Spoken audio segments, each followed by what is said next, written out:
चलो बच्चा, chapter number 1 का क्वेश्चन नंबर 6 देखो। छठा क्वेश्चन सीखने के लिए हमको एक नया टॉपिक, नया पॉइंट सीखना पड़ेगा। पहले अप्राप्त आवंटन या अप्राप्त मांग समझ लो। पहले इसको अच्छे से समझना पड़ेगा और उसके बाद ही हम लोग क्वेश्चन आगे का सॉल्व कर सकते हैं। तो अप्राप्त आवंटन और अप्राप्त मांग क्या होता है आपको पता है। शेयर मंजूर करने के बाद आवेदन मंजूर करने के बाद हमको शेयर धारकों के पास से आवंटन और प्रथम और अंतिम मांग की रकम मंगवानी होती है और उसके बाद क्या होता है, प्राप्त होता है। लेकिन ऐसा कोई जरूरी नहीं है कि जितने शेयर धारकों ने शेयर खरीदे हैं, ऐसा कोई जरूरी नहीं कि सभी के सभी शेयर धारक आवंटन के टाइम पर या प्रथम और अंतिम मांग के टाइम पर रकम भरे या सभी शेयर धारकों के पास से रकम प्राप्त हो, ऐसा जरूरी नहीं होता है। जैसा कि मैं ही हूं, सब लोगों से मांगने का फीस तो सबसे मांगता हूं, तो क्या सब लोग एक साथ में भर देते हैं क्या? मांगते समय तो मैं तो सबसे मांगूंगा ना, लेकिन सब अपनी इच्छा अनुसार भरते हैं। बट कंपनी में ऐसा नहीं होता है, नॉर्मली तो सब लोग भर ही देते हैं। बट कोई भी रीजन हो सकता है कि कोई शेयर धारक आवंटन के टाइम पर पैसा नहीं भर पाए या कोई शेयर धारक प्रथम और अंतिम मांग के टाइम पर पैसा नहीं भर पाए, तो जो रकम शेयर धारकों के पास से नहीं प्राप्त होती है ना आवंटन या मांग के टाइम पर, उसी को बोलते हैं अप्राप्त रकम। अप्राप्त, अगर आवंटन की रकम नहीं प्राप्त हो रही है उसको बोलेंगे अप्राप्त आवंटन, और अगर प्रथम और अंतिम मांग की रकम नहीं प्राप्त हो रही है तो उसे अप्राप्त मांग बोलेंगे, बराबर ना। तो जब शेयर धारकों के पास से हमने आवंटन की रकम मंगवाई और किसी शेयर धारक के पास से आवंटन की रकम नहीं प्राप्त हुई तो उसको बोलेंगे अप्राप्त आवंटन। हमने प्रथम और अंतिम मांग की रकम मंगवाई और किसी शेयर धारक के पास से हमको प्रथम और अंतिम मांग की रकम नहीं प्राप्त हुई तो उसे बोलेंगे अप्राप्त मांग। देखो, सभी के सभी शेयर किसी एक बंदे के पास थोड़ी होता है, हजारों शेयर धारक होते हैं।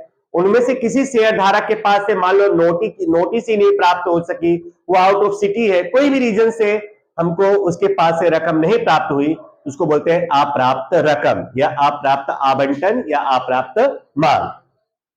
तो ये समझ गए कि अप्राप्त आवंटन या अप्राप्त मांग क्या होता है। शेयर धारकों के पास से अगर हमको आवंटन की रकम ना प्राप्त हो या मांग की रकम ना प्राप्त हो तो उसको अप्राप्त आवंटन या अप्राप्त मांग कहते हैं। ठीक है, अब इसकी एंट्री कहां पर होती है, तो इसकी एंट्री अप्राप्त आवंटन या अप्राप्त मांग हमेशा उधार होगा। पहली बात तो यह समझ लो कि अप्राप्त आवंटन और अप्राप्त मांग जहां पे भी होगा क्या होगा, उधार। अब देखो, ये अप्राप्त आवंटन या अप्राप्त मांग, आवंटन की दो स्टोरी होती है। एक पैसा मंगवाना, आवंटन की रकम मंगवाई जाए तब, और दूसरा प्राप्त हो तब। वैसे ही मांग, प्रथम और अंतिम मांग में भी दो, प्रथम और अंतिम मांग की रकम मंगवाई जाए तब और प्राप्त हो तब। तो याद रखना, मंगवाते समय अप्राप्त मांग की एंट्री नहीं होगी, मंगवाते समय अप्राप्त रकम की एंट्री नहीं होगी। जब रकम प्राप्त होगी तब तब अप्राप्त आवंटन या अप्राप्त मांग की एंट्री होगी, मंगवाते समय नहीं, प्राप्त करते समय। ठीक है, यह बात आप याद रखना।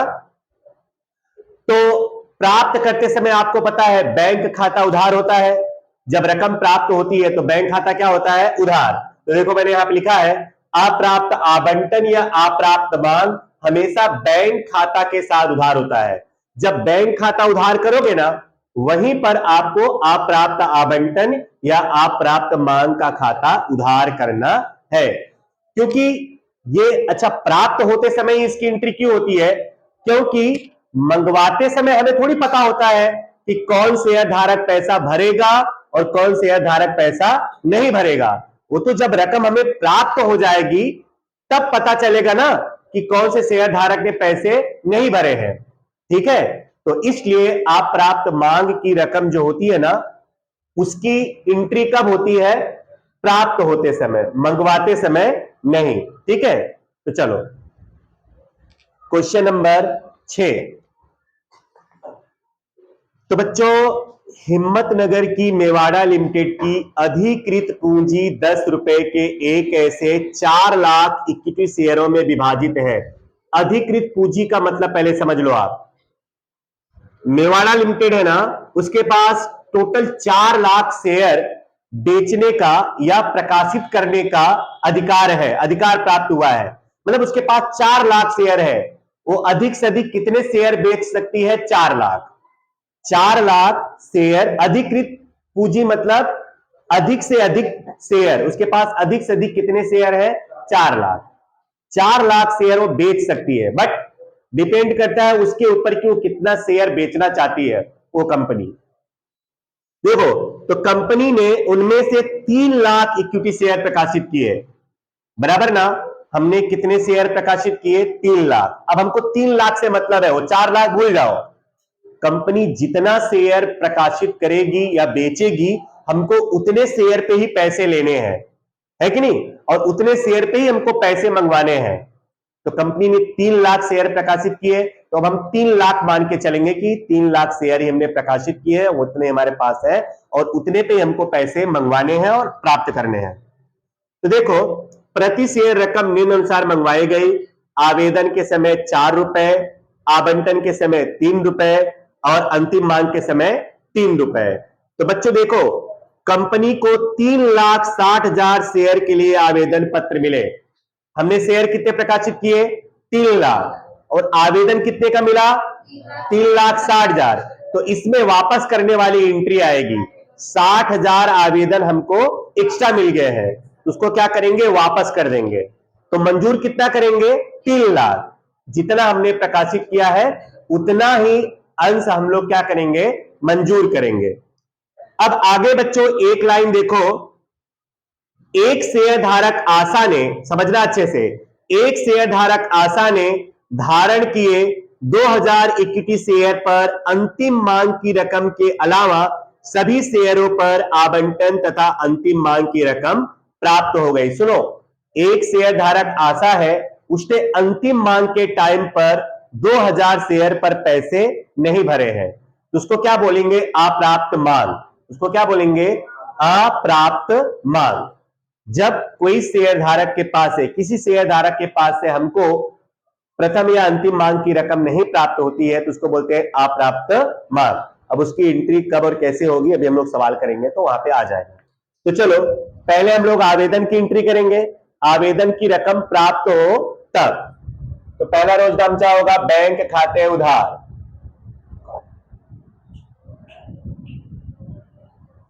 बैंक खाते उधार। अच्छा, कितना आवेदन मिला है हमको? 3,60,000, बराबर ना? 3,60,000 गुणे 4, 3,60,000 गुणे 4, गुणे 4, 14 लाख। और जमा में अंश आवेदन खाते का,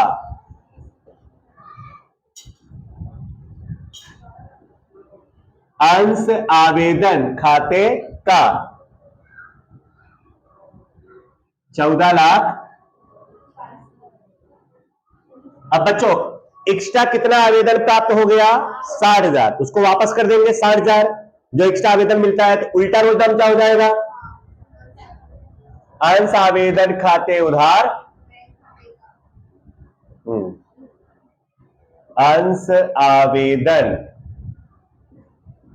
खाते उधार बैंक खाते का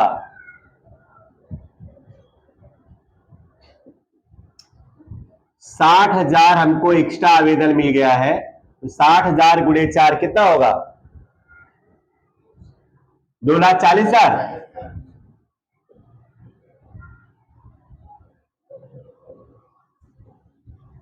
अब बाकी का 3 लाख जो आवेदन है उसको क्या करेंगे? मंजूर कर लेंगे। नंबर 3, अंश आवेदन मंजूर करते हैं तो क्या रोजनामचा होता है? अंश आवेदन खाते उधार अंश पूंजी खाते का, यही होता है ना? अंश आवेदन खाते उधार। लेकिन कितना आवेदन मंजूर करेंगे? 3 लाख, जितना हमने प्रकाशित किया था। तो यहां आप लिखेंगे 3 लाख गुणे 4, 12 लाख। और अंश पूंजी खाता क्या हो जाएगा? जमा। अंश पूंजी खाते का 12 लाख। आवेदन की स्टोरी पूरी हो गई बच्चों। अब हम लोग आवंटन की रकम मंगवाएंगे और उसके बाद प्राप्त होगा। यही स्टोरी होती है ना आवंटन की। आवंटन की रकम मंगवाई जाए तब, प्राप्त हो तब। तो मंगवाई जाए तो क्या रोजनामचा होगा? अंश आवंटन खाते उधार, अंश पूंजी खाते का। नंबर 4, अंश आवंटन खाते उधार, अंश पूंजी खाते का। बेटा 3 लाख, जितना अंश हमने मंजूर किया है उतने पे पैसे मंगवाएंगे हम लोग। तो 3 लाख गुणे 3 रुपया है ना, आवंटन के समय 3 रुपया, तो 9 लाख। और इधर भी 9 लाख। अब नंबर 5, हमको आवंटन के समय पैसे प्राप्त होंगे। सुन लो मेरी बात बच्चों, आवंटन के समय तो कोई ऐसा बंदा नहीं है ना जिसने आवंटन का पैसा नहीं भरा है। आवंटन का तो सबने भरा है। अंतिम मांग के समय एक आशा नाम की लड़की है जिसने अंतिम मांग की रकम नहीं भरी है। तो यहां पे तो पूरा पूरा मिल जाएगा। हमने मंगवाया कितना? 9 लाख, और मिलेगा भी कितना? 9 लाख। तो बैंक खाता क्या होगा? उधार। बैंक खाते उधार, अंश आवंटन खाते का, पूरा का पूरा 9 लाख।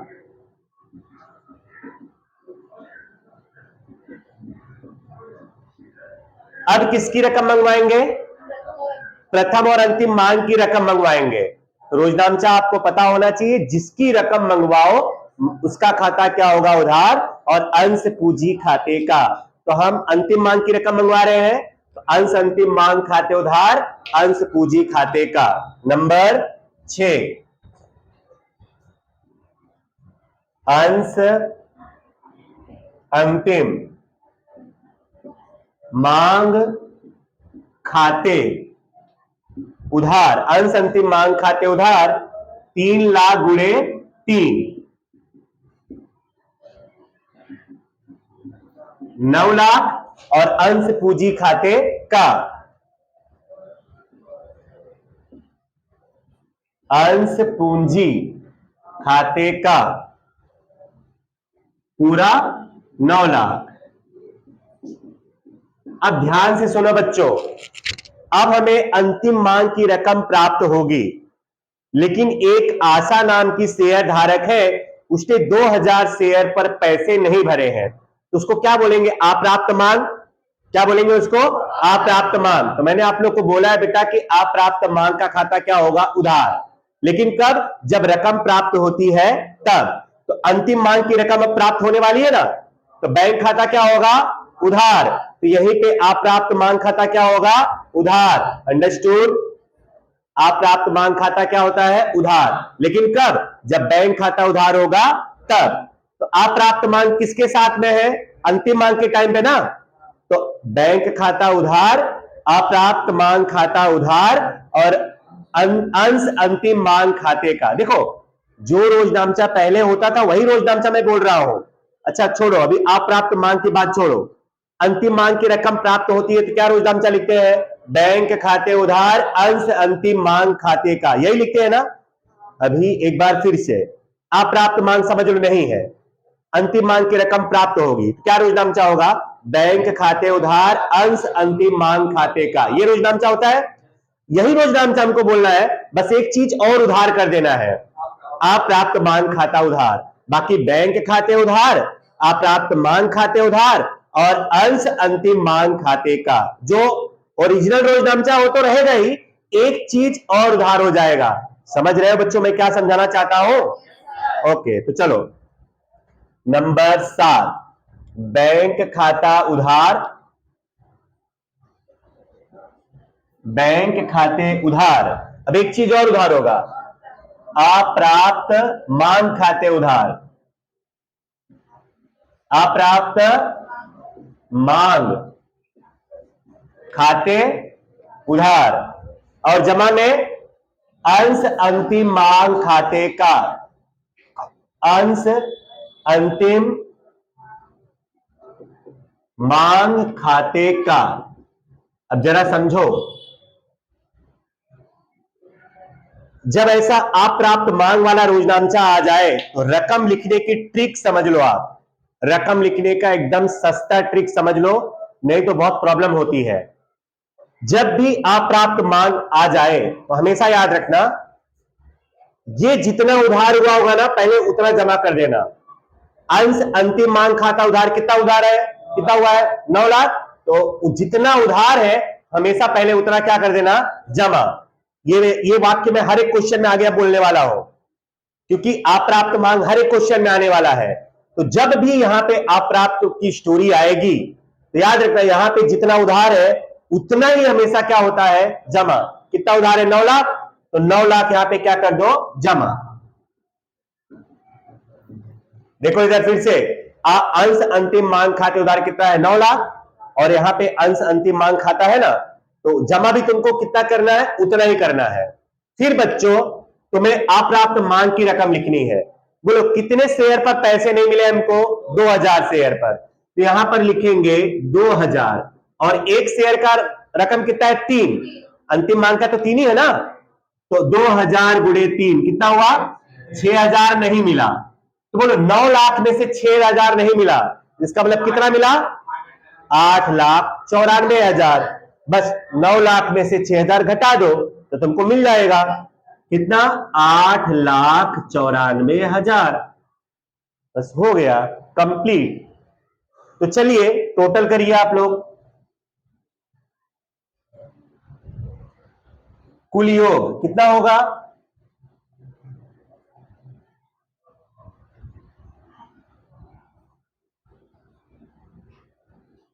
कुल योग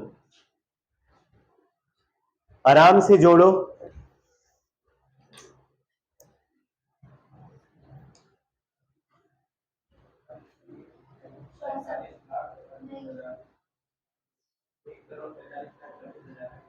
चलो आप लोग टोटल करते रहना, गरीब बच्चे जोड़ लो जो भी होगा तुम लोग, इतना टाइम वेट नहीं कर सकता मैं वीडियो में, लिख लेना जोड़ करके जो भी आएगा।